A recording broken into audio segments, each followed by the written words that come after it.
The game I want to share with you today was played by Magnus Carlsen in 2003, when he was a 12-year-old boy.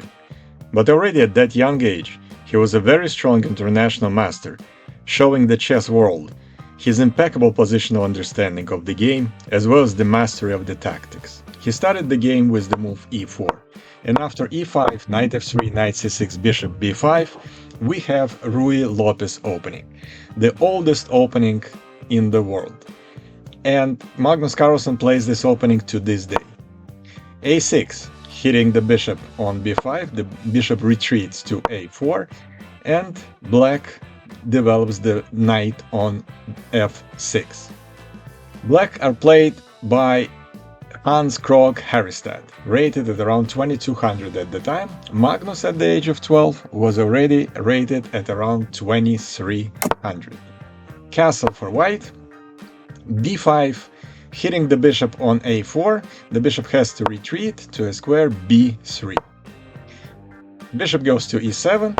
Here I have to mention that black can take the pawn on e4, but it doesn't really mean much because the rook will go to e1 and the pawn on e5 after the knight moves away will fall. So the black does not win the pawn taking it, grabbing it on e4. Let's come back to the game.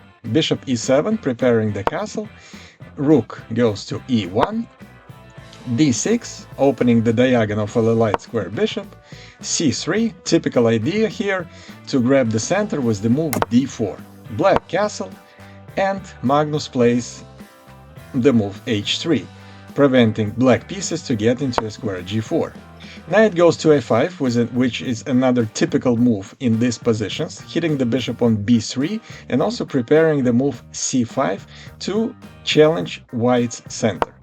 Bishop retreats to c2 and c5, taking some control of the square d4. Magnus still plays d4, it's all theory, and queen c7, protecting the pawn on e5 as it was under attack by the pawn and the knight.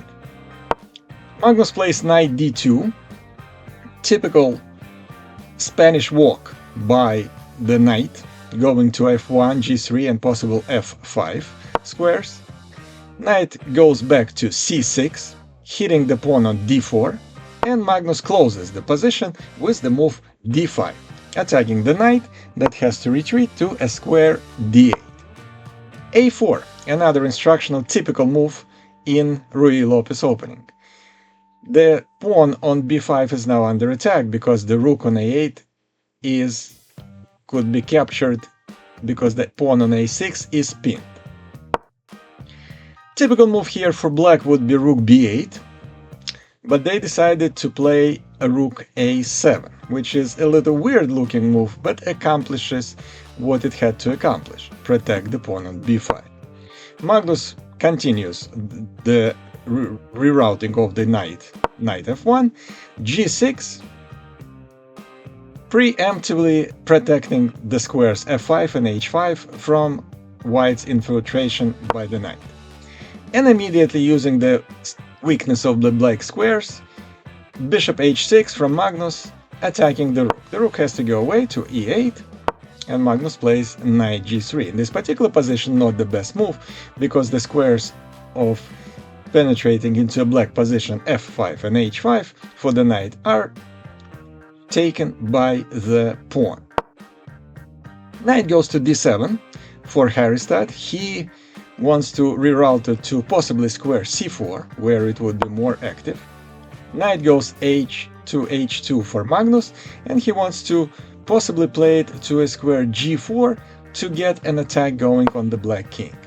f6. The idea for this move is to move the knight to f7 and knock the bishop out of the square h6, because it really creates some problems for the black king there. Preemptively, Magnus retreats the bishop to e3.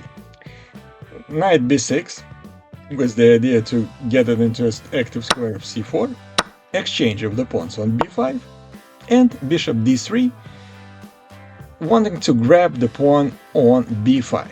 Harristad has to protect it with bishop d7, queen d2, the rooks are connected, and the queen possibly can jump eventually into some nice squares attacking the black king.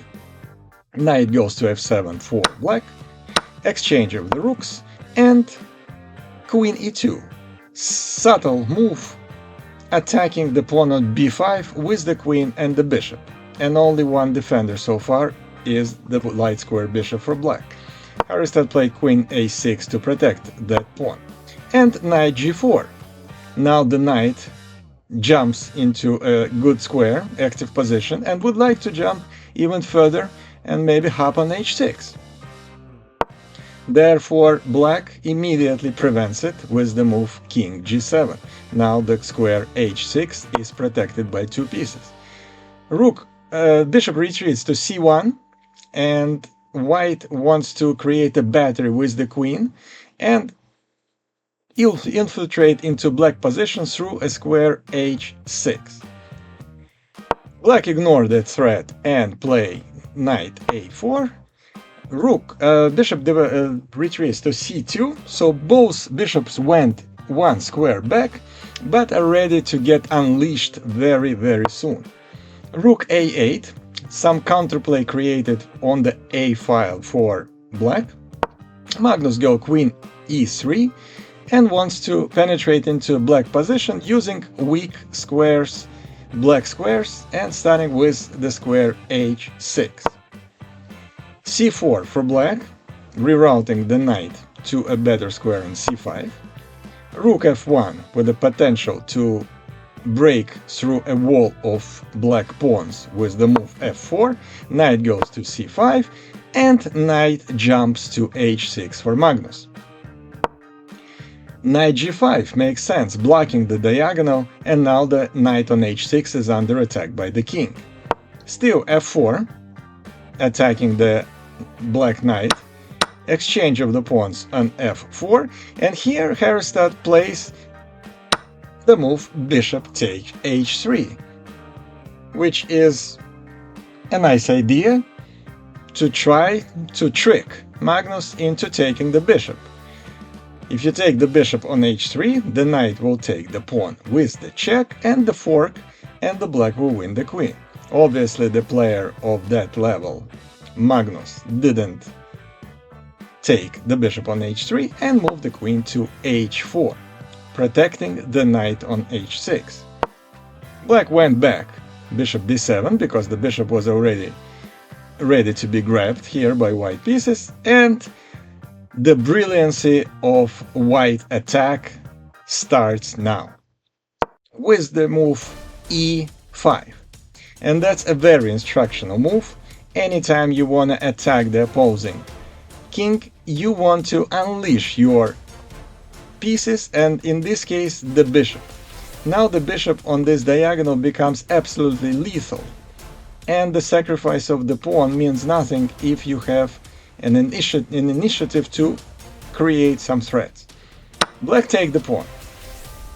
Knight h5 check, another brilliant move, sacrificing the knight on a square h5. Haristad takes the knight with the pawn. And here comes another brilliancy. And if you want to pause your video and come up with a solution, checkmate in 3 moves, please do so. I hope you all saw the next move by Magnus Carlsen. Queen g5 check, sacrificing the queen. Queen took the knight on g5. Magnus sacrificed the queen.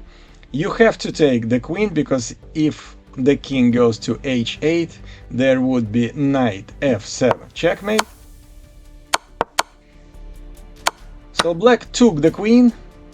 Now rook infiltrated the black castle with the move rook f7 check. Now the king has 2 moves to h8 or take the knight on h6.